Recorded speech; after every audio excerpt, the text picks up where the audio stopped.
मध्ये शेतकरी नेत्यांची जी बैठक झाली, एक समिती, संघर्ष समिती स्थापन झाली. काय नेमकं पाऊल असणार आहे पुढच्या आंदोलनाच्या शेतकऱ्यांसंदर्भात?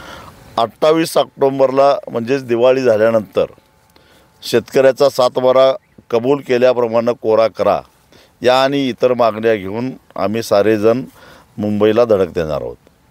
या बैठकीला रविकांत तुपकर नव्हते?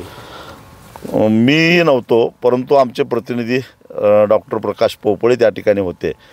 कोण आलं नव्हतं मला माहीत नाही, पण आम्ही सगळेजण मिळून धडक देणार आहोत. ही वेळ आहे ती सगळ्यांनी एकत्रितरित्या शेतकऱ्यांच्या पाठीमागे ठामपणानं उभं राहण्याची परिस्थिती आहे. पालकमंत्री कुठंतरी येताना या ठिकाणी दिलासा देताना दिसत नाही. खरं तर पालकमंत्र्यांना यायला जमत नसेल तर त्यांनी जिल्हा सोडून द्यावा, कारण 18 ऑगस्टला अतिवृष्टी झाली, आज 26 तारीख आहे. 8 दिवसामध्ये जर का पालकमंत्र्याला वेळ मिळत नसेल तर नेमकं पालकमंत्री करतायत काय, कशाची पाहणी करतायत? आणि तेव्हा त्यांना जर का यायचं मिळत नसेल, त्यांना सवड नसेल, इंटरेस्ट नसेल तर त्यांनी जिल्ह्याचं पालकमंत्रीपद सोडून द्यावं. चालू आहे आरक्षणासाठी मुंबईला जात आहेत, अजूनही ठाम आहेत.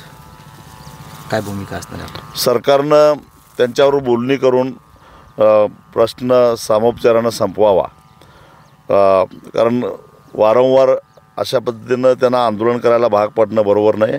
आणि एरवी सरकारचे प्रतिनिधी त्यांच्याशी चर्चा करायला जात असायचे, पण यावेळी कुणी चर्चेलासुद्धा जाण्यामध्ये रस दाखवलं. म्हणजे सरकारला नेमकं करायचं आहे का, आंदोलन होऊन द्यायचं आहे का? ऐन सणासुदीच्या काळामध्ये आंदोलन करण्यापेक्षा सरकारनं एक पाऊल मागं घ्यावं आणि त्यांच्याशी बोलणी करावी. बातमी लक्ष्मण हाके, काय वाटतं की हे जाणबुजून केल्याचं? सगळ्या महाराष्ट्रामध्ये आज शेतकरी अतिवृष्टीनं त्रस्त आहे, अनेक प्रश्नांनी गांजलेला आहे. दररोज 8 आत्महत्या होत आहेत. पण काही लोक असे आहेत की या सगळ्या प्रश्नावरनं दुसरीकडे लक्ष वळून आंदोलनाच्या विरोधात प्रति आंदोलन कशाला? जे काय तुमचे मुद्दे आहेत ते तुमचे प्रश्न मांडा ना. सरकारनं कृषी मंत्री बदलले, मात्र कुठंतरी सुधारणा होताना दिसत नाही.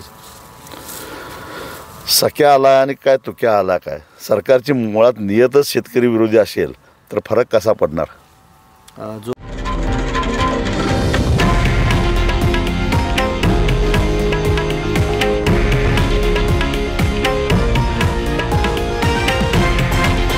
हे आहे देशातील नंबर 1 न्यूज नेटवर्क आणि आपण पाहत आहात TV9 मराठी, एकमेव.